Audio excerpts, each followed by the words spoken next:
మీ business ఏదైనా మీ ఊర్లో promotion చేయాలంటే అది సుమన్ టీవీతోనే సాధ్యం. ఇప్పుడే సంప్రదించండి.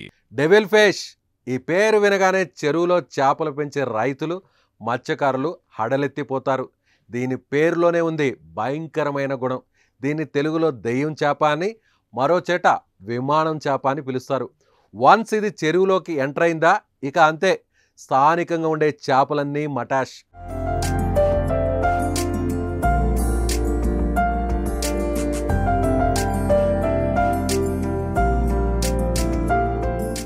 అలాంటి చేపే మహబూబాబాద్ జిల్లాలోని కేసముద్రం కాట్రపల్లిలో చెరువులో దర్శనమిచ్చింది.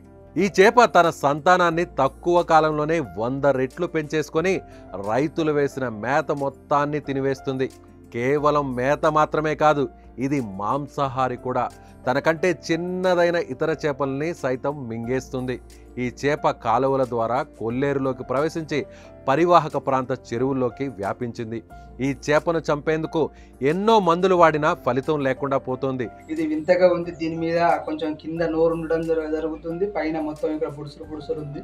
అందుకోసం అని మేము దీన్ని చూపిద్దాం. ముళ్ళు ఉన్నాయి కాబట్టి ఈ మీద కూడా ముళ్ళు ఉన్నాయి. మన అసలు దీన్ని ఏమంటారో కూడా మనకు తెలియదు, ఏ చేప అంటారో కూడా మనకు తెలియదు. కాబట్టి ఇది మీడియా వాళ్ళకు కూడా చూపించడం జరుగుతుంది.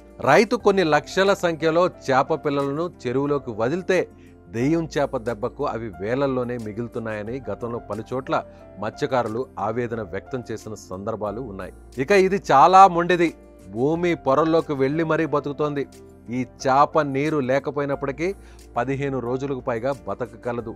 భూమి లోపల నుంచే గట్లను తొలుచుకొని మరీ చెరువులోకి వచ్చేస్తుంది. అంతేకాదు, ఒకవేళ వలలో చిక్కినా తన పదునైన పళ్లతో తప్పించుకుంటుంది. ఈ చేపలు మనుషులను కూడా కరిచి తీవ్రంగా గాయపరుస్తాయంట.